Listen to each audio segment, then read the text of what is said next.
much, and thank you Sudhaji, thank you Kapuli, thank you Yatindra sir for making this day happen. I'm really excited to be in the middle of such bright, interesting students. Thank you so much for being here on this afternoon. And I want to say thank you to DJ, because when we were discussing should we do this in Bangalore or Mysore, whatever we were, and they said let's try to do it in NIFT Bangalore, otherwise you were planning this event in Mysore. But I think I'm really happy we took this call. So here we are. So the first interesting thing I want you to see is on this table here. They're not same bottles of same design, color, whatever. There are 4 colorful different bottles. Okay, and they are our bottles, our own bottles that we carry, instead of having the plastic bottles here. Yeah, that's, I think, how we start thinking about sustainability. We are not here to say that we need sustainability. We are here to show you and to tell you how we are actually applying natural dyes as a sustainable means of coloring textiles and fashion and everything that comes in this world.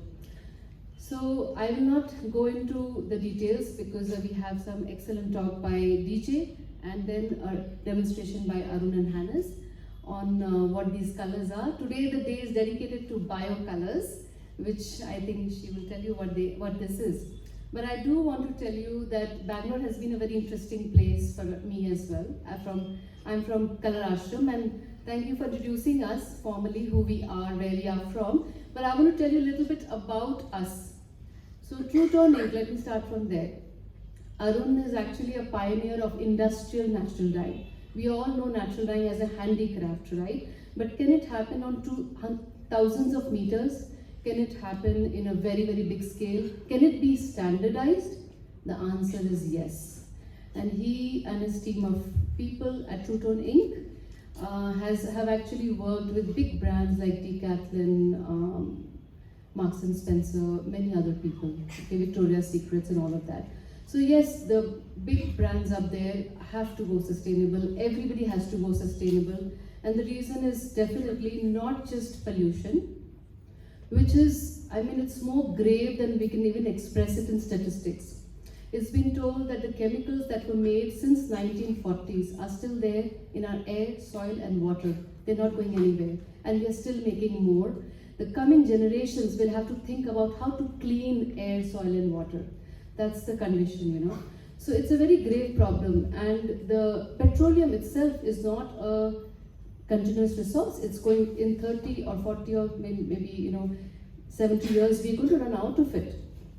So there is an urgent need to look at solutions. And I think this is what Arun probably, his journey started with the water pollution in Ahmedabad. But what he has built, he didn't see the pollution coming out of handicraft. He saw it in industries, massive production happening from very big brands. We know that we live in a world of fast fashion. So, you can also have slides. Can you actually the first slide? Yeah.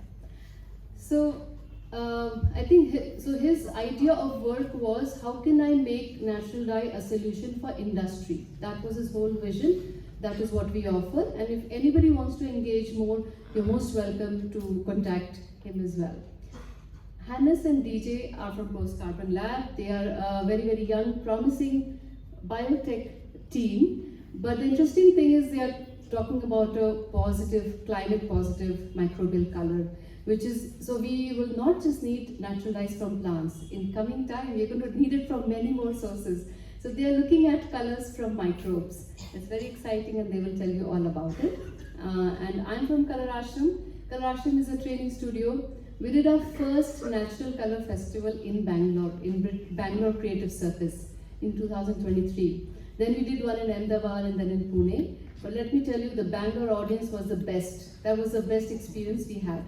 And I know why all of you probably love to be in Bangalore. I know why NIFT Bangalore also is a great place to be in. So yeah, we're excited too. So I'm just going to show you a few slides about, So, this is, of course, 90% of fashion buying decisions are made by color. You can go to the next slide. This is a little bit about us at ColorAshram and TrueToneInk. Me and Arun work together. He handles the industrial and the training side of the things, as well as doing job work, providing facilities for brands to take out collections, and we do training and mindset shifting. I think there are many students here who definitely are interested in natural dyes, I know. All of you probably have heard about it, and I think some of you are already working with it. I can see one student from here actually who came to Mysore and did a workshop with me, Sudhanshu. Yeah. So what we offer is also a mindset shift training, because when you as students, you're excited about natural dye, and when you go out in the world of where everything is conventional industrial processes, how do you actually make that change? So I want to tell you that we are working on systemic level to bring these changes in. And education, and yeah, go back once. Yeah, I mean, these are some workshop pictures from our thing, and we are majorly working with students, brands, entrepreneurs, and also homeschoolers who have a lot of time to study this. Yeah, you can go to the next one. This is a little picture from our space. We have a huge 11,000 square feet space there in Mysore, in which there's everything inside this big house that you see. So all of you are welcome to come. With that, I will now invite DJ to come over and start her talk on microbe dyes. Thank you.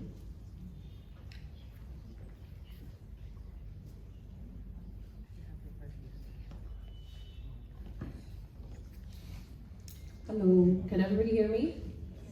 Great. So I'm many people call me DJ, as you've heard before, and I represent Post Carbon Lab, and today we'll talk about the future of colors beyond fossil fuels.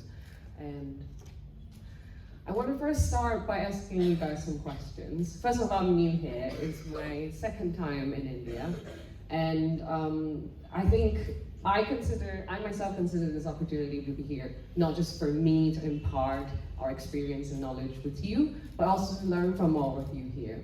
So I'm curious to know, why are you here today? And also just, because it's after lunch, you're sitting on a comfortable seat, it's a little bit dark. Let's try to get it a little bit active so you're not all drowsy and sleeping there. I wonder, what sparked your interest today to be here, and what's your practice? So from my understanding, there are quite some people from NIFT, from the students, whether that's in the textile, knitwear departments. Could I ask, do you consider yourself a designer here? If you are, can you raise your hand? Oh, we have quite some designers, don't we? Okay, let's say, what about, are you in fashion? So that's fashion design, fashion marketing, production, supply chain, okay, some of it. What about in textile? Are you in textile design, surface design, textile production, textile engineering? Okay, some of it. Did I miss anything? Knitwear, I think there's a knitwear department. Oh, quite some knitwear people here, hello. Thank you, thank you. Did I miss anything? Did anybody from other specific departments I didn't mention? I can't hear nobody. Fashion design. What? Fashion design. Fashion design. Did I not mention fashion design? I think some of you already raised your hands somewhere here. Okay. So today's talk will talk about our experience in terms of how we navigate sustainability, how after I graduated, working in the industry for more than a decade, what I have seen, what I have learned, what I have, well, it's a bit long to think about the journey, but thank you for, I'll take you along why we started and everything. So I want to start with where we started and why we started Post Carbon Lab and stuff. And like I said, I came from I studied actually fashion design in bachelor degree. I'm not sure. The people that raised your hand, are you in bachelor? If you're in a bachelor degree, can you raise your hand again? Oh, most people bachelor. You're the young stars of the future. What about masters? Is anybody doing masters? Not so much? Some people. Some people. Okay, great. So I also did my bachelor in fashion design. And then I went to work in the industry. I saw a lot of the hidden secrets. Because before you enter the school, you see all the really glamorous, the runways, the beautiful designs, the beautiful models. So there's a lot of glam in the industry and what you see, but actually all in the background, a lot of things people don't talk about, whether that's tiered exploitation, whether that is the sweatshops, whether that's the pollution, whether that's the waste we've produced, purely from the desire of humans wanting to wear something beautiful or look better than everybody else. So there's a lot of psychological sort of issues underlying that, which me not being a psychologist wouldn't be able to help everybody with. But I think what we'll touch on is you can look at our journey, what we've been through, and how we find alignment in what we want to do, what the world needs, and where the world needs to go next. So the starting point of our research question is, what is the ecological role of fashion? When I was working in the industry, I worked in high-end fashion, in luxury brands, in production, in factories, in manufacturing, as well in sort of trade, fashion, textile associations. Nobody's asking this question 10 years ago. And this is a difficult one because fashion is a business. And business, capitalism doesn't go so well with sustainability. If we think about the infinite desire to grow, to hit high return on investment, a lot of these concepts don't go really well with sustainability. And sustainability on its own, the word, the definition by itself, just means allowing us to keep to do what we're currently doing. But as we can, I'll touch on later more about what continue to do what we're already doing means. And through our journeys, our research question, and our attempt to address this question has evolved. We realized that to understand the ecological role of fashion, we cannot omit asking the question, what is the ecological role of textile? Because it's the materials that's really important. And if we want to answer that question for textile, well, actually one of the most important elements in addressing it is about color. The reason being that color is chemistry, color embeds into the textiles, but it also determines whether it sells, whether it makes into the market, or whether it goes into the landfill. And the next step question that we are trying to work on is, what is the socio-environmental role of color? Okay, this is another layer again, apart from just ecology, but what about the society? What about the culture? How do we interact with color? What does it make us think and feel? Like what the previous speakers talked about. Because there's no fashion on a dead planet, and we're on a very tight deadline. I'll talk a little bit more about how tight the deadline is if you're interested. I'll talk a bit about me and Hannes. So I'm the CEO and co-founder of Post Carbon Lab. Like Professor Dingor has touched on, we are sponsored and supported through ERA, TTI, and British Council on this journey. I worked in the industry before, and then I had the opportunity to work with the Natural History Museum, where things start to shift while I was doing a master's degree in sustainability.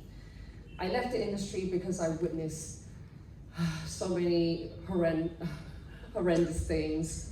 A lot of my colleagues working in high-end fashion were eating antidepressants. I was working in New York, I was working in Paris, I was working in Taiwan. So from manufacturing, to retail, to marketing, to runway stress, to the dirty sweatshops, I've seen it all. And I wonder, what's my role in this? Do I want to continue to be a culprit in assisting the growth of a broken system, that the people involved are not happy, the planet isn't happy, and we're just making things to benefit the top 1% of the top executive and shareholders of these top level companies? I don't know. I didn't have an answer at the time I left, and here I am. And Hannes was an architect.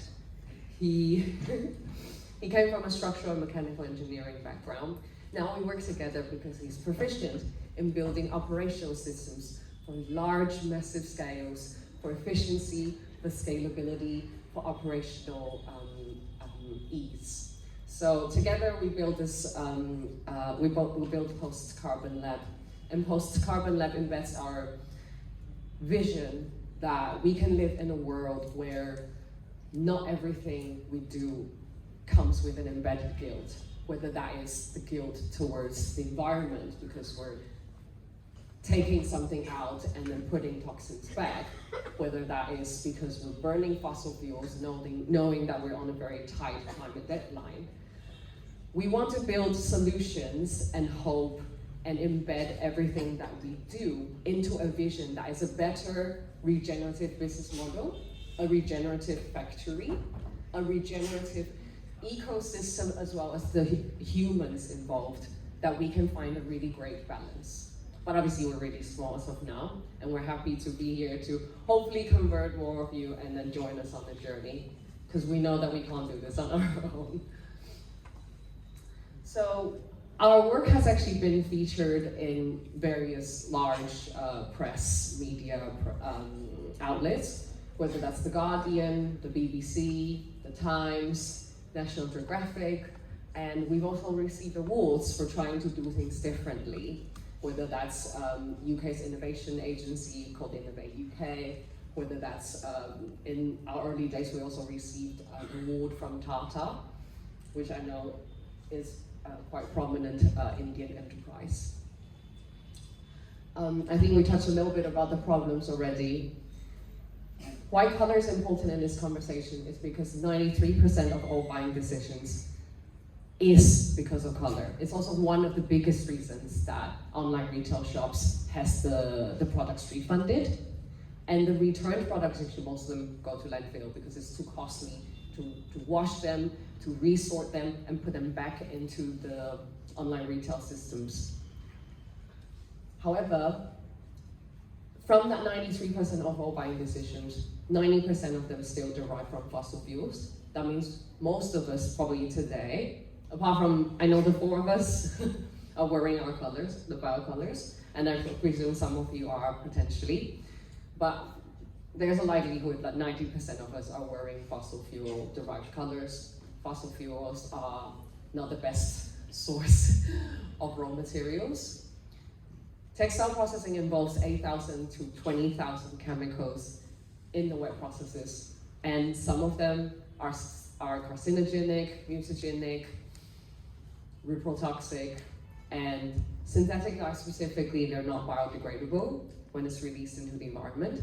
And if they are to biodegrade, they actually turn into even more hazardous breakdown products, which pollute our soil, pollute our air and water. And we, as consumers, we probably just think, oh, I go to the store and I buy this piece of clothing and I wear it. That's where our decision-making process goes, but actually it goes much, much, much beyond that. Oh, am I out of time? If you're bored or if you need a break, let us know so we can put a break in there. And then 3% of actually all humanity's carbon emissions comes from textile dyeing and finishing. And like mentioned before, it also contributes 20% of global water pollution. This is why I mentioned already, non-biodegradable, hazardous byproduct, fossil fuel. These are the reasons why we should phase out synthetic dyes. There are better synthetic dyes these days. Some are made biodegradable, and some are made with more sustainable engineering pathways to make them. But let's say that's maybe 1% in all synthetic dyes that's ever made. It's more likely what you see and buy in the shops are made with these type of synthetic dyes. So here we can look at different categories and why we're touching on microbes. Synthetic dyes are cheap, vibrant, and stable. But like I said, they're also carbon and water intensive to create and make. And a lot of them actually can cause allergy on your skin. And skin is our largest organ actually. Natural dyes, plant, insect, or invertebrate derived colors. They're definitely comparatively more sustainable than synthetic dyes from a biosource perspective. However, if we don't look at where the natural dyes are coming from, they could be affiliated with herbicide, pesticide use. It could lead to deforestation, food crop competition, and they're difficult to standardize and it's difficult to replace synthetics before we know what TrueToneInk has been working on. The industry's general conception is thinking that natural dyes is not going to scale. And we're here to challenge that and show you that we've done a feasibility, we've done cases, we've worked with big brands. So maybe it's time we change how we perceive natural colors, or biocolors as we would call it, because it means that instead of ancient carbons that's mined from fossil fuels, we're using carbons that's existing already in the atmosphere or in the above land carbon cycle. And what we do at Post Carbon Lab is CO2 absorbing microbial colors. It has great stability and it's scalable because we use modular indoor weather controlled bioreactors to allow that to happen. We can use circular water systems to allow the water usage to be kept at minimum, whereas if you grow on a big piece of farmland, the water cycle is difficult to control because you could have flood, you could have drought, it could evaporate very fast, and some of the crops, some of the plants are too thirsty to grow in certain geographic as well. The microbes that we're using are actually also carbon negative because of their metabolic pathways relies on photosynthesis, which is if you've learned biology, fundamental biology, it's a chemical pathway that relies on water, air, CO2, and light. And that's all you required to facilitate the biggest part of photosynthesis to take place. So what you end up having is a bioremediating biocolors. Bioremediating means that using biology to detox, to depollution, whatever feedstock or whatever ecosystem it's surrounded by. So why microbial colors? First of all, we grow everything in a converted garage based in East London. I'll show you some small picture and video afterwards.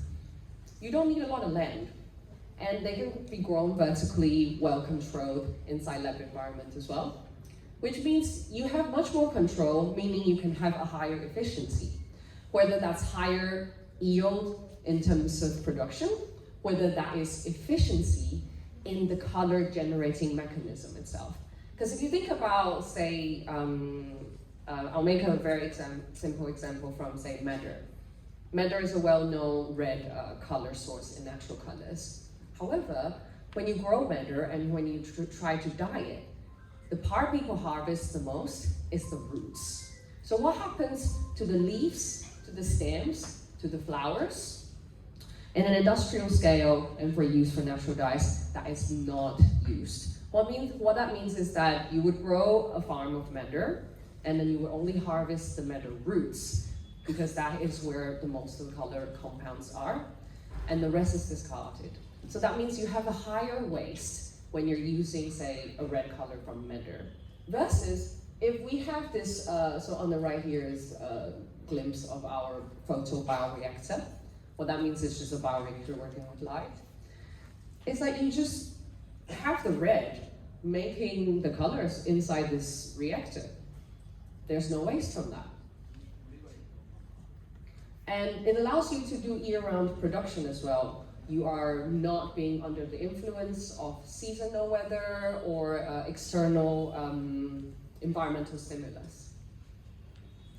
Oh, sorry. So our approach is that we would feed our photobioreactors carbon dioxide, which we capture from the atmosphere, and then as the waste product from the microbes we grow, which are microalgae and cyanobacteria, if you're familiar with biology, the waste product is oxygen, which is really benign and is what we need as well. And then we would extract and purify these colors, then proceed to a formulation. The formulation, what we add would be plant-based additives, that could be enzymes, that could be bacterial-derived additives, that could be tannin, that could be minerals, or not heavy metals, to allow the fastness, to allow the bonding to happen on textile substrate, so that we can meet the industry performance requirements, whether that's on wash, whether that's on perspiration, whether that's on ironing, whether that's on light. We allow that to happen through our formulation.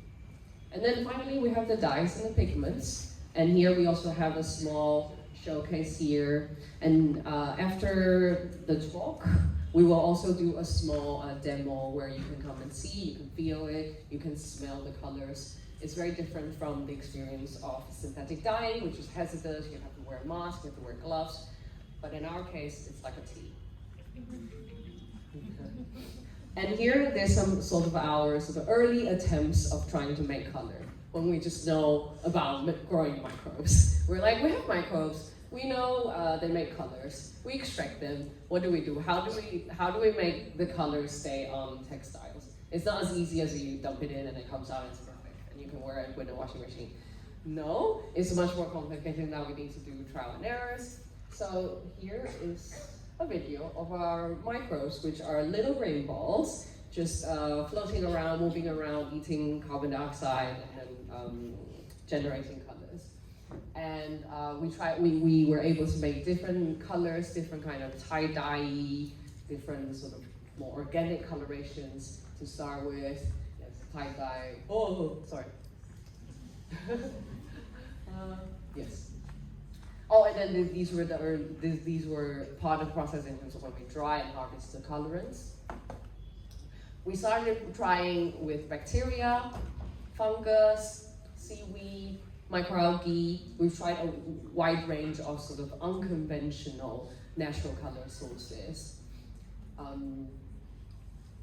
And this is one of our early attempts in bacterial coloration.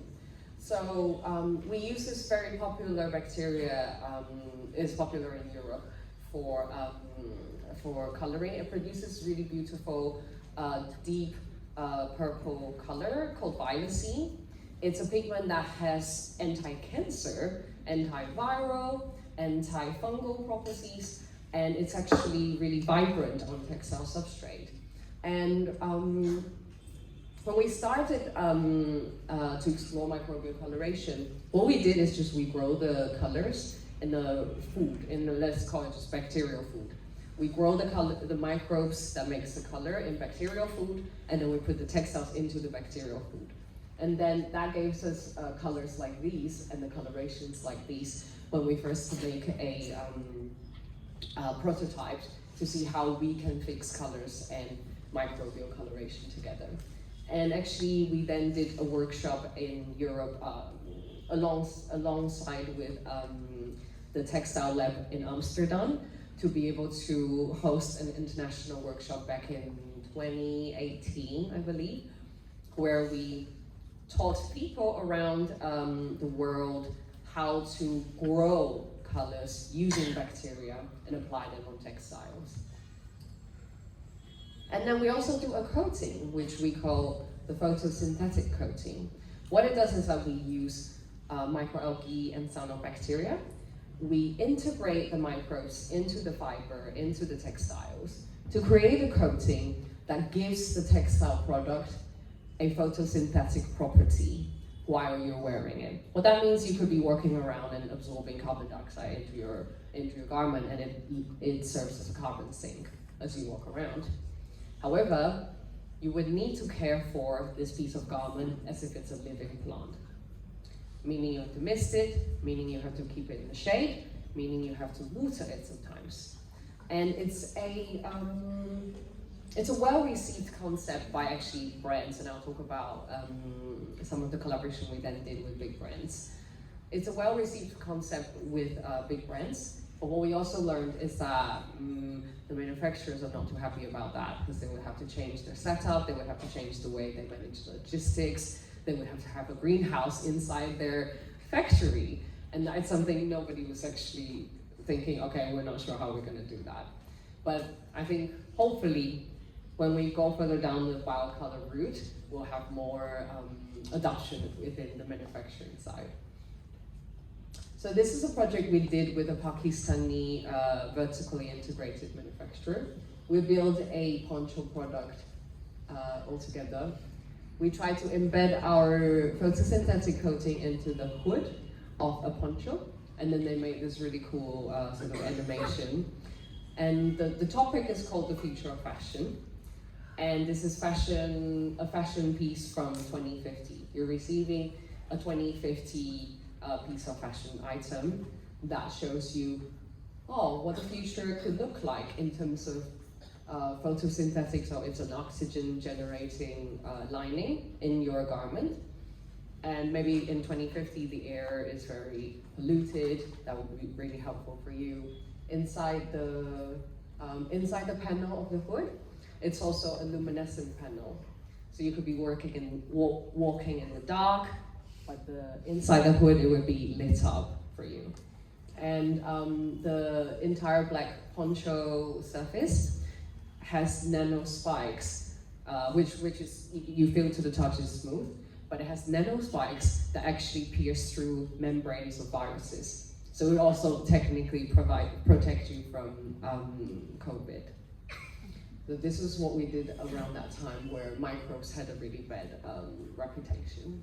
And we also worked on a collection with Egon Labs and DS Automobile, which is a French automotive company. We built this collection for them. Oh, yes. To talk about, to accompany their electric car launch alongside this collection to showcase the possibility in fashion as well as in automotive space. This is our East London-based converted garage lab setup. So we have something, when we started, we also weren't rich, or we're not from, say, like rich families or whatever. We just kind of did whatever we can. We make shift, we build things from what we can find. And so you can see some of the, I'll talk more, Hannes will talk more about it, about how we get around to doing a lot of the pieces, a lot of process that we do without breaking your bank. That is by working with what your environment has already provided you with. And I think that is one very ingenious thing that the Indian culture has already provided you with. And this is the collection and the video, behind the scene video that we work with Alexander McQueen. So maybe you have heard of there's some brand called MCQ, which is a bit more, not the most haute couture range, but the range that is still luxury, still really, really expensive, but it's at least viable, ready to wear. So this is a project we work with MCQ to produce a performance wear for this musician artist in the picture here. Her name is Tunaina. She produced really ethereal, beautiful music pieces. You can listen to them in your free time. And we also did a collection with Machine A, which is an Olivia Rubens, who is a knitwear designer. And this is, Machine A is an experimental high fashion central London-based retailer. We even built an incubator inside the shop that allows people to see the microbes, to have the full story and understanding, knowing that actually the colors could come from microbes. The coatings, the finishes could come from microbes, and it doesn't have to all come from fossil fuels. And later on, we also did something quite experimental, which we called bioprinting. What we did is that we embedded microbes, whether that's microbial color or living microbes, into something similar to a 3D printer. And then we printed on textile substrate to create like a 3D effect. And we also exhibited these in different exhibitions across Europe. I want to talk a little bit more about the another work we do on just the coloration side, because that's the focus of today. So we did quite a lot of research and development into the color side specifically. So when we started, we worked with about 3,000 or so different formula, did 900 plus different type of testing against different criteria for the industries to obtain about 100 or so certifications on all the different kind of color fastness and performance testing. And then, obviously, not that if you just get a color, you would be able to sell that, you would be able to work that out in the machine. So then, about 30 of them, we decided to choose for optimization in terms of how they can then fit into the machine, how they can be used for easier care during the washing machine cycles when the consumers use them. And then finally, we come up with 14 shades in collaboration with TrueToneInk with Arun's team here. And all of the biocolors we work with are formulated with green chemistry. Green chemistry means that we don't use things that are hazardous. We don't use things that are, we personally don't use any solvents. Some people use green solvents as well. And it also means that we consider the source of the chemicals, whether that is from mined minerals, whether that's from petrochemicals, whether that's from oil or coal tar. So we try not to use any of those chemicals. And we use agents that are bio-based, whether that's plant or microbe-derived. Some people use animal-derived, meaning like cow-derived or